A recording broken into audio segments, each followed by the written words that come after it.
সকালটা একদম নর্মালভাবেই শুরু হয়েছিল, কিন্তু একটা আপেল কেটে আমি সত্যিই ভয় পেয়ে গেছিলাম।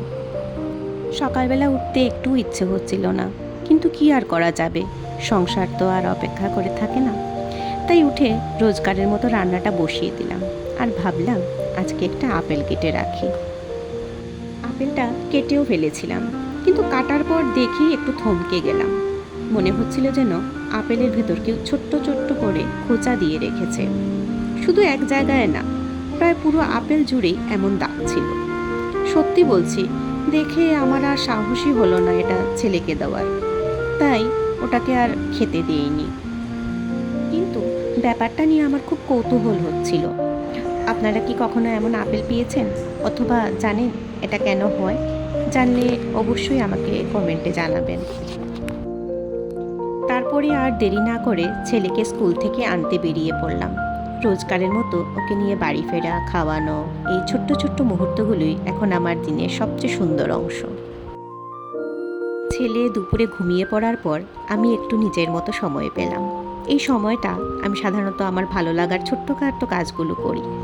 কয়েকটা ফটো ফ্রেম অর্ডার করেছিলাম, আর তার মধ্যে কিছু খালি পড়েছিল। তাই ভাবলাম চলো আজকে একটু নিজের মতো করে ক্রিয়েটিভিটি করি। খালি ফ্রেমগুলো নিজের পছন্দ মতো সাজিয়ে দিতে আমার ভীষণ ভালো লাগছিল।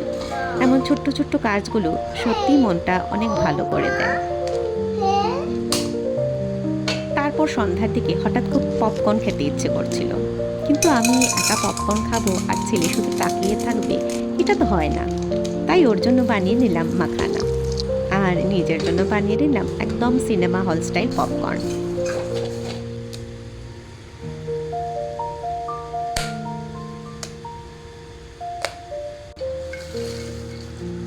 গরম গরম পপকর্ন, পাশে ছেলের মাখানা, এভাবেই আমাদের ছোট্ট সন্ধ্যাটা বেশ মজার আর আরামদায়ক হয়ে গেল।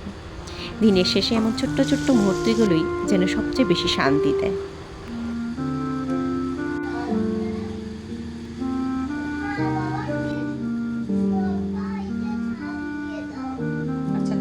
ভিডিওটা ভালো লাগলে একটা লাইক করে দেবেন, আর প্লিজ কমেন্টে জানাবেন আপনারা কি কখনো এমন আপেল দেখেছেন, আর সাবস্ক্রাইব করতে ভুলবেন না প্লিজ।